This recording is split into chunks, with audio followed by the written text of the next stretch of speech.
Alright, here we go. Round number one with mono red. Um, this hand is okay. We only have two lands and an Inferno Titan, but we do have a 1-drop and a 2-drop to play. And our 2-drop also sets up our later turns, which is the kind of thing we were going to need in this hand, so it's acceptable. And I'll just go get a basic mountain with this Bloodstained Mire because I know I can get a dual land later with my Scalding Tarn. And my game's freezing up a little bit here. Not really sure why it does that sometimes. Internet connection's not so great at my place at the moment, so I'll just pause it until it corrects itself. Alright, we're back. My client crashed, which is why my screen size just changed. Yeah, it's strange that it does that, but I'll do my best to fix it for you guys. There we go. Opponent's playing some kind of blue with Ancestral Vision. Yeah, he mulled the 4, which is unfortunate. Or no, he mulled the 6, it looks like. So Ancestral Vision will kind of help him fix that in the later turns. Looks like I'm still having some lag issues, which is very strange. But yeah, I'll work on fixing that. Hopefully it doesn't last throughout the whole draft, because that would be pretty annoying. Give it another minute. Probably gonna, yep, I'll just pause it here. That looks like we're back. I'll just attack for 2. Leave up my mana for Magma Jet.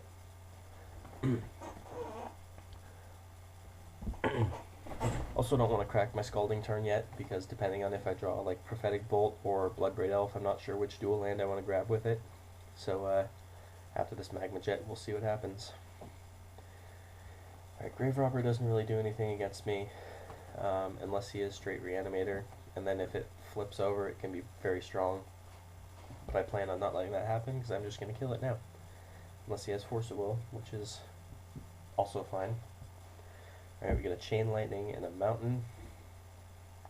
And I'm going to put the land back on the bottom and draw into my Chain Lightning, because I feel like my hand is going to be fast enough that we don't have to wait for Inferno Titan. So yeah, I put Chain Lightning back on top. As you can see, I just drew it. So yeah, I'll just Sorcery Speed burn him. That's what I generally do with Chain Lightning anyway. I treat it like a Lava Spike, and I like to do it before he untaps and possibly plays like Gilded Lotus or something, so he can pay the double red, which would be annoying. He has 2 turns to stabilize before Ancestral Vision hits the board. Looks like he's short on land as well.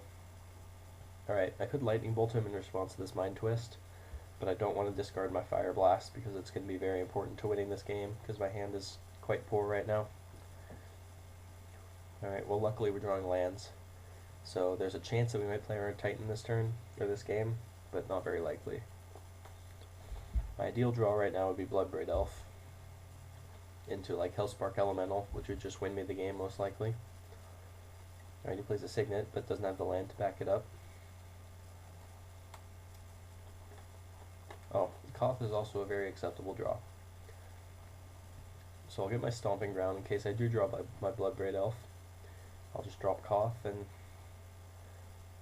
bash him in the face. He'll go to 5. The next turn he'll have to have a way to deal with both Jackal Pup and Koth, or he'll die to Fire Blast. But yeah, I'm liking my chances right now. He does get to draw this turn off of Ancestral Vision, so if he's playing Storm, he might be able to do something, depending on what he draws.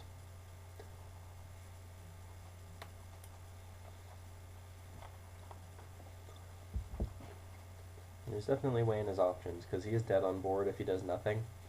So I'm not super surprised with Concession, but he does have ways to generate mana, and yeah, that's a very good card. Flying Death Touch, Elvish Visionary, a Mox, so I'm definitely worried about Storm at this point. Then he goes Inquisition, which is not going to be good for him, because even though my Fire Blast costs 0, he's still going to die for 0 mana, and he can't get rid of it. So yeah, he's looking at what I've got. He only has 1 red mana to work with to deal with 3 different threats, which is not going to happen. And yeah, he gives it the old Concession. I'm not really sure what he is yet. I suspect that he's on Storm, but I'm not sure. I'm also not sure what I want to bring in against him. Possibly Chaos Warp if he has some like Basalt Monolith shenanigans or something. But yeah, I just decide to go to game 2. And this opening hand is definitely a keep because we have Goblin Guide and Stormblood Berserker. Even though I don't really like playing Goblin Guide on turn 1 on the draw very much because there's a better chance of drawing into land. I hate giving my opponent land. Let's see what he gets. Alright, he gets a land, which is unfortunate. Hopefully we can just race him in his card advantage. Because he's paying 1 mana to suspend a Ancestral Visions, but he's getting like 4 cards out of the deal just because of my Goblin Guide. Preordains before playing a land, which is probably smart in case he draws a land like Ancient Tomb and wants to go off or something. Or Mishra's Factory.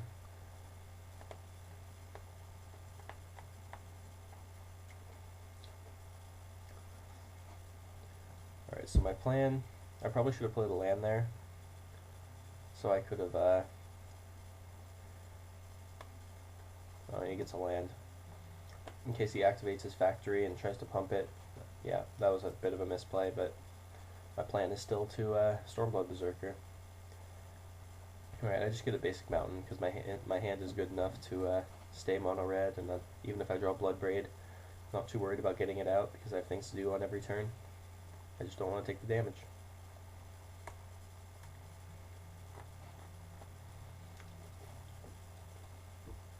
He just plays a land and passes, so I'm expecting him to Mishra's Factory here.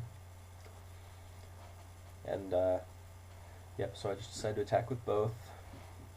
He reveals Voidmage Prodigy, which is fine. Alright, so I'm faced with a bit of a decision when he activates his factory, because I do want to play the Sulfuric Vortex, but I also want to kill his factory. So I choose to let it trade with my guide, which is actually a mistake because I totally forgot that he can pump his own factory.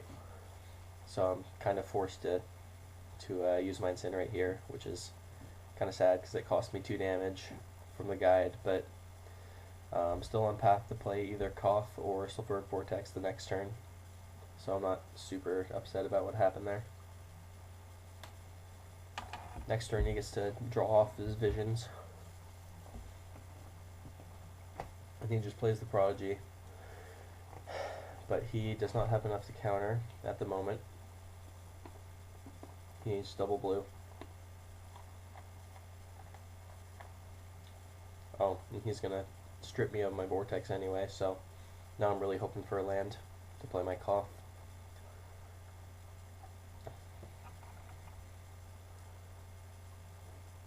Alright, no land, so we're just gonna have to Maniac. Could also use Fire Blast to kill his Prodigy, but that doesn't seem very good when I want to get another land for Koth. That would set me back 3 turns if I can't win in the next few turns, which I'm not too secure about since he has a Visions going off next turn. And he reveals a Fact or Fiction, which is fine. Alright, he chooses to just trade. I just replaced the 2-drop with the better one.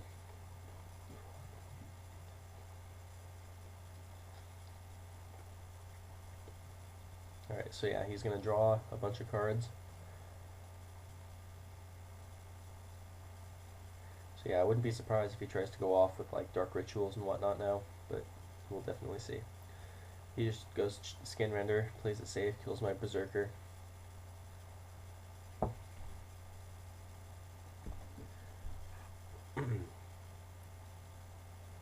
Alright, luckily I get my land, so I am going to get in. Alright, I'm also faced with a bit of a decision. I can use my Fire Blast to kill a Skin Render because my Tattermunge is just going to die, and this does also leave me with lethal on board. I could also use cost -2 and run out an Avalanche Riders and kill his Watery Grave, but I choose to just go with the Mountain beatdown plan.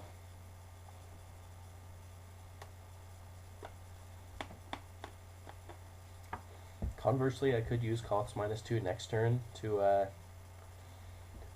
hard cast Fire Blast so I don't have to sack my mountains. But here I choose to just Fire Blast this guy so I can get in and put him down to 4. But unfortunately I have a pretty bad punt here because I put cost +1 on a Summoning Sick Mountain, which is a really, really bad misplay on my part. So he should be at 4 here, but he's going to 8. So now I'm just praying that it doesn't come back to bite me. Yeah, because of cost -2, I'll still be able to play the Avalanche Riders as long as it's still around. And full raw strength isn't going to be that good unless he has instant speed draw, or I guess sorcery speed works for his skin render or something else to deal with my things. He just plays out the Grave Robber.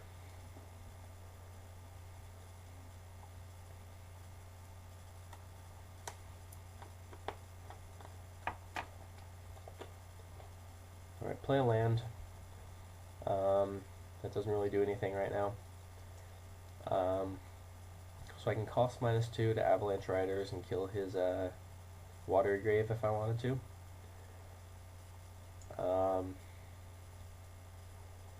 But I choose to continue going with the Mountain Beatdown plan. Try to put him down to at least 6. If he wants to trade with the Maniac, that's fine. But unfortunately, he does have a response now. He kills my Mountain.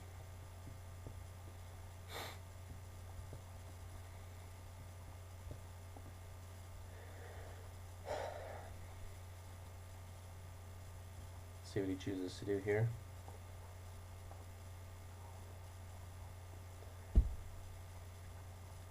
He chooses to attack Koth, which is interesting because that leaves him up to a counterattack, so I'm guessing he has something to back it up.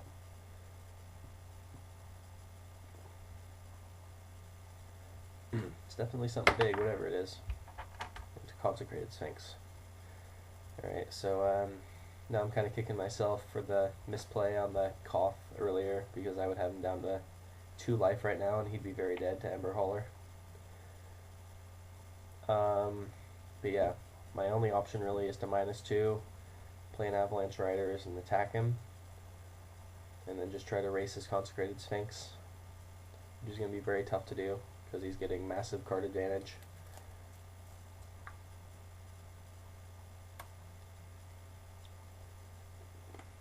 So yeah, I just decided to add 2 to my pool and play an Avalanche Riders.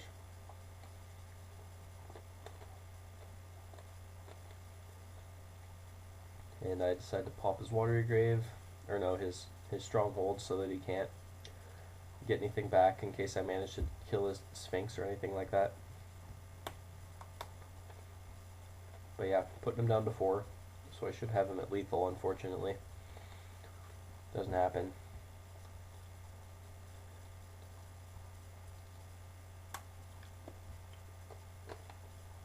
So yeah, definitely kicking myself pretty hard after that misplay earlier in the game. He's going to kill Koth, leave up his Sphinx to block.